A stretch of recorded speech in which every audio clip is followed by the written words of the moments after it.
На братских могилах не ставят крестов, и вдовы на них не рыдают. К ним кто-то приносит букеты цветов и вечный огонь зажигает. Здесь раньше вставала земля на дыбы, а нынче гранитные плиты. Здесь нет ни одной персональной судьбы. Все судьбы в единую слиты. А в вечном огне видишь вспыхнувший танк, горящие русские хаты, горящий Смоленск и горящий Рейхстаг, горящее сердце солдата.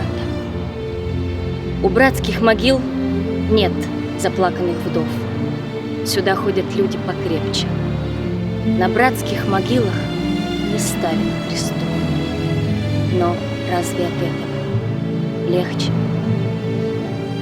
Владимир Семенович Высоцкий.